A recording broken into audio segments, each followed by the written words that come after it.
साथियों नमस्कार, प्रणाम। दोस्तों कैसे हैं जी आप सभी लोग। आई होप आप हमेशा की तरह एकदम स्वस्थ होंगे, मस्त होंगे, मंगलमय होंगे। दोस्तों मैं रमन आज फिर हाजिर हूँ एक इन्फॉर्मेटिव, नॉलेजेबल, वैल्यूबल वीडियो को लेके। जी हाँ दोस्तों, तो दोस्तों जैसे कि आप सभी जानते हैं, चाहे कोई भी पंथ हो, संप्रदाय हो, परंपरा हो, फॉर एग्जाम्पल हिंदू, मुस्लिम, सिख, ईसाई, बौद्ध, जैन, है ना, किसी भी परंपरा में, किसी भी संप्रदाय में उसके संस्थापकों द्वारा, है ना, संतों महापुरुषों द्वारा किसी न किसी धर्म ग्रंथ की रचना जरूर की गई है ना, जिसे उस पंथ के, उस संप्रदाय के, उस परंपरा के अनुयायी, है ना, या उसके फॉलोवर उसको सब कुछ मानते हैं, उसमें बताई गई बातों को अपने जीवन में धारण करते हैं। करेक्ट।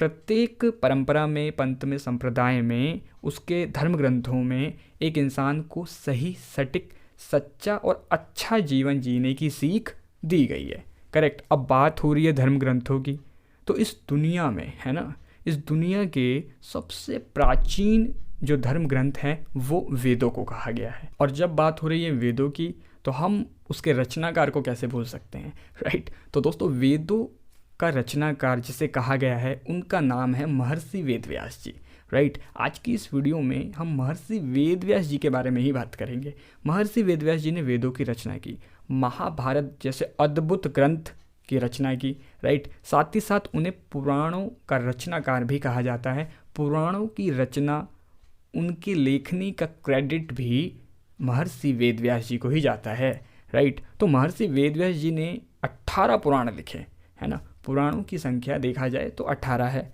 करेक्ट। अब 18 पुराणों को पढ़ना हर किसी के लिए संभव नहीं है, आज के समय में तो और संभव नहीं है, बट ये है कि आप PDF वगैरह में पढ़ सकते हैं, राइट। बट 18 पुराणों को पढ़ने की ज़रूरत नहीं है। क्यों भाई, क्यों? क्योंकि महर्षि वेदव्यास जी ने, है ना, 18 पुराणों के कुल निचोड़ को केवल 2 ही बातों में बता दिया है, 2 ही बातों में समाज के सामने रख दिया है ना। इन 2 बातों को अगर आपने फॉलो किया, अपने जीवन में धारण किया, तो आपका सब कुछ पढ़ना सफल हो जाएगा, आपका जीवन वास्तविक रूप से सफल हो जाएगा, राइट। तो आखिर ये 2 इंपॉर्टेंट बातें कौन सी है, आज की इस वीडियो में यही बताऊंगा आपको। तो महर्षि वेदव्यास जी ने इन 2 बातों को एक सुंदर श्लोक के माध्यम से हमारे समक्ष रखा है, हमारे सामने रखा है। आइए हम भी सुंदर से श्लोक को पढ़ते हैं, समझते हैं, है ना, फिर इसके ऊपर डिस्कशन कंटिन्यू रखेंगे, जारी रखेंगे। आइए। अष्टादश पुराणेषु व्यासस्य वचनद्वयम् परोपकारः पुण्याय पापाय परपीडनम्। तो दोस्तों सुना आपने, महर्षि वेदव्यास जी सुंदर श्लोक के माध्यम से क्या समझा रहे हैं, क्या बता रहे हैं। वो कहते हैं कि भाई अष्टादश पुराणेषु मतलब 18 पुराणों में, व्यासस्य वचनद्वयम् मतलब व्यास जी ने 2 ही बातों को कहा है, 2 ही वचनों को कहा है। अब वो 2 बातें कौन सी हैं, तो वो दूसरी लाइन में कहते हैं परोपकारः पुण्याय, है ना, मतलब कि भाई दूसरों का भला करना ही पुण्य है, राइट। फिर आगे कहते हैं पापाय परपीडनम, है ना, और दूसरों को अपनी वजह से दुखी करना ही पाप है, राइट। तो अब आपको समझ में आ गया होगा कि ये 2 बातें कौन सी है ना। उन्होंने 18 पुराणों का निचोड़, पूरा निचोड़ इन 2 ही बातों में रखा है कि भाई कोशिश करें, हमेशा दूसरों का भला करें, है ना, दूसरों की मदद करें, दूसरों के काम आए, यही पुण्य है, राइट। और यदि आप अपनी वजह से किसी को भी दुखी करते हैं, है ना, अकारण ही किसी को परेशान करते हैं, है ना, उसे दुख पहुंचाते हैं, है ना, जिसके पीछे आपका कोई स्वार्थ है ना, आपका कोई लाभ है ना, या जानबूझ के भी आप किसी को दुखी कर रहे हैं, आपकी वजह से कोई दुखी हो रहा है, परेशान हो रहा है, किसी की आत्मा दुखी हो रही है, तो ये एक पाप कर्म है ना।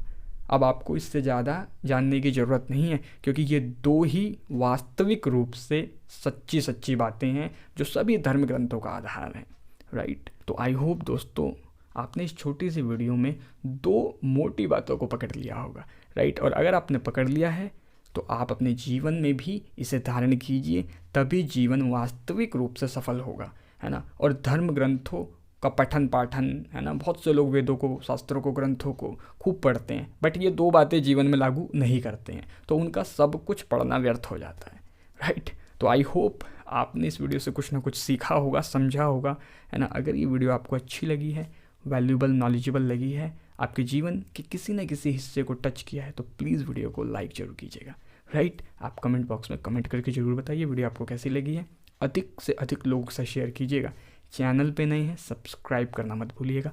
ये फ्री ऑफ कॉस्ट है, निःशुल्क है, क्योंकि मैं आप सभी के लिए प्रतिदिन पर डे एवरीडे कोई ना कोई श्लोक, दोहा, चौपाई, संत महापुरुषों की किसी न किसी वाणी, वचन, कोट के माध्यम से कोई ना कोई लर्निंग, सीख, सबक लेके आता रहता हूँ।